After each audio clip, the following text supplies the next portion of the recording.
รังเทเรมัปปะปิโยจิตสัพพะราเตกังวลอยู่ด้วยโลกทุกเวลาอยู่ด้วยโลกทุกเวลาอยากเห็นพาลูกร้องก็ต้องวางดิ่งมาหายามนอนไม่เต็มตาพอลูกร้องข่าวที่ก่อนมาเลยกรุณามุทิตาอุเบกขาปะรามิสัพพะรักษามิพระพุทธกรุณาบุรพารักษามิพระธรรมเมตตาบุรพารักษามิ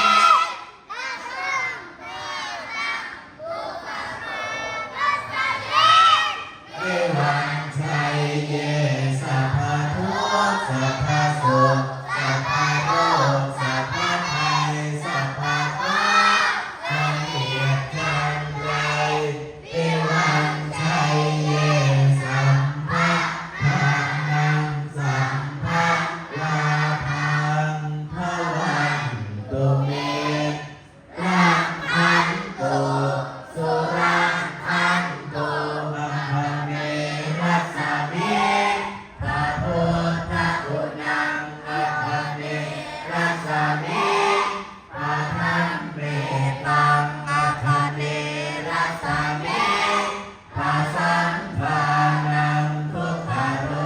อัพพยังเอวังชัยเยสัพพะทุกข์สัพพะสุขสัพพะโรคสัพพะภัยสัพพะเคราะห์สังเหตุจันไรเอวังชัยเยสัมภะทานังสัมภะละวันตุเมรังคันโตสุรังคันโตหรณีรัสสามิ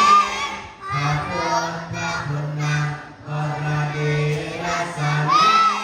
พระธรรมเมตตาหรณีรัสสามิพระสังฆานังทุกขโร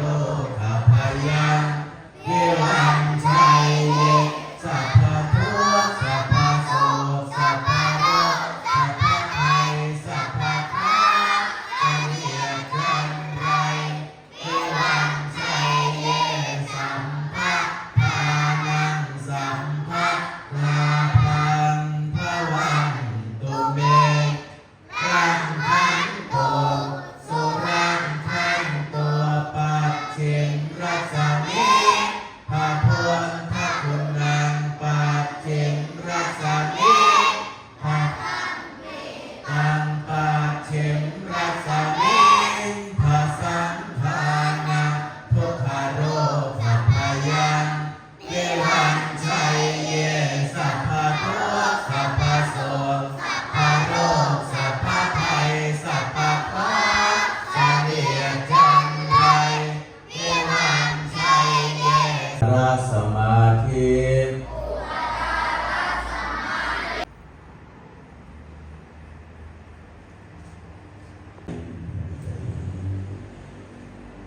สามเณรที่นี่1 2 3